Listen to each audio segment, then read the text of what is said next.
Friends, இன்றைக்கி நம்ம மீன் குழம்பு எப்படி வைக்கிறதுன்னு பார்க்கலாம். அதுக்கு முன்னாடி நீங்கள் இன்னும் நம்ம சேனலை சப்ஸ்கிரைப் பண்ணாமல் பார்த்துட்டு இருந்தீங்கன்னா மறக்காமல் சப்ஸ்கிரைப் பண்ணிடுங்க. பக்கத்தில் இருக்க பெல் ஐக்கானே கிளிக் பண்ணுங்கள். அப்போ தான் நம்மளோட அடுத்தடுத்த வீடியோஸோட நோட்டிஃபிகேஷன் உங்களுக்கு கரெக்டாக அப்டேட் ஆகும். வாங்க வீடியோக்குள்ளே போகலாம். ஜிலேபி மீன் தான் எடுத்திருக்கோம்.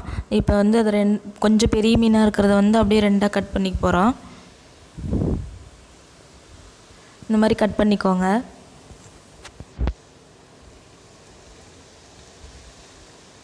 கட் பண்ணி நல்லா உப்பு போட்டு அலசிக்கலாம். அவ்வளோதான். இந்த மாதிரி எல்லாமே ரெண்டு பீஸாக கட் பண்ணிட்டோம். கொஞ்சம் குட்டி மீனாக இருக்கிறது அப்படியே வச்சுருக்கோம். அதுக்கப்புறம் கொஞ்சமாக சின்ன வெங்காயம் வந்து உரித்து வச்சுருக்கேன். அப்புறம் ஒரு 2 முடி தேங்காய் வந்து துருவி வச்சுருக்கேன். அதுக்கப்புறம் ஒரு கைப்பிடி அளவு புளி ஊற வச்சுக்கோங்க. இந்த மாதிரி வெங்காயம் நல்லா வணங்கினதுக்கப்புறம் ஆற வச்சு மிக்ஸி ஜாரில் போட்டுக்கலாம். மிக்ஸி ஜாரில் போட்டு இதையும் தேங்காய் புளி எல்லாத்தையும் வந்து ஒரு பேஸ்ட்டாக வந்து அரைச்சிக்க போகிறோம்.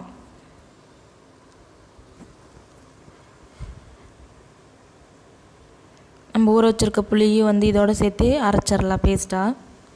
தேவையான அளவு தண்ணி ஊற்றிக்கோங்க. அந்த புளி தண்ணியை கூட அப்படியே ஊற்றிக்கோங்க. ஊற்றி நல்லா அரைச்சி எடுத்துக்கலாம். இந்த மாதிரி கொஞ்சம் குறப்பாகவே அரைச்சி எடுத்துக்கோங்க. அதுக்கப்புறம் ஒரு பாத்திரத்தில் வந்து நம்ம அரைச்ச பேஸ்ட்டை ஊற்றி எவ்வளோ தண்ணி வேணுமோ, நம்ம குழம்பு வந்து எந்த கன்சிஸ்டன்சியில் வேணுமோ அந்தளவுக்கு தண்ணி ஊற்றிக்கோங்க. கொஞ்சமாக மஞ்சள் தூள், காரத்துக்கு தேவையான அளவுக்கு மிளகாய் தூள் ஆட் பண்ணிக்கோங்க. போட்டு நல்லா கிளறி விட்டுக்கோங்க. நல்லா கலந்துட்டு டேஸ்ட் பாருங்கள். அப்படி இல்லைன்னா குழம்பு கொஞ்சம் நேரம் கொதிச்சதுக்கப்புறம் டேஸ்ட் பார்க்கலாம். இந்த மாதிரி கொஞ்சம் அகலமான பாத்திரத்தில் வச்சுக்கோங்க. அப்போ தான் மீன் போடுறதுக்கு வந்து ஈஸியாக இருக்கும். இந்த மாதிரி பாத்திரத்தில் வச்சு நல்லா குழம்பு வந்து வேக விடுங்க. நல்லா வெந்ததுக்கப்புறம் நம்ம மீனை போட்டுடலாம். ஒரு 1/2 hour குழம்பு நல்லா வேகட்டும்.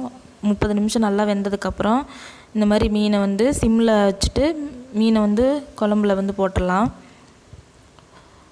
சிம்லேயே ஒரு 10 நிமிஷம் வந்து அப்படியே விட்டுருங்க. மீன் வந்து அந்த இதுலேயே கொஞ்சம் சிம்லேயே வச்சுருங்க. இல்லைன்னா ஹை ஃப்ளேமில் வச்சிங்கன்னா மீன்லாம் வந்து அப்படியே கலைஞ்சிரும். அதனால் வந்து சிம்லேயே வச்சு கொஞ்சம் நேரம் மூடி வச்சுருங்க. அதுக்கப்புறம் பார்த்திங்கன்னா நம்மளோட சூப்பரான மீன் குழம்பு வந்து ரெடி ஆயிடுச்சு. இந்த மாதிரி மீன் குழம்பு வச்சு பார்த்துட்டு கமெண்ட் செக்ஷனில் எப்படி இருந்துச்சுன்னு சொல்லுங்கள் ஃப்ரெண்ட்ஸ். இந்த வீடியோ உங்களுக்கு பிடிச்சிருந்துச்சுன்னா உங்கள் ஃப்ரெண்ட்ஸ்க்கும் ஷேர் பண்ணுங்கள். மறக்காமல் ரெட் கலர் சப்ஸ்கிரைப் பட்டனையும் கிளிக் பண்ணிடுங்க. பக்கத்தில் இருக்க பெல் ஐக்கானையும் கிளிக் பண்ணிடுங்க. தேங்க்யூ ஃபார் வாட்சிங்.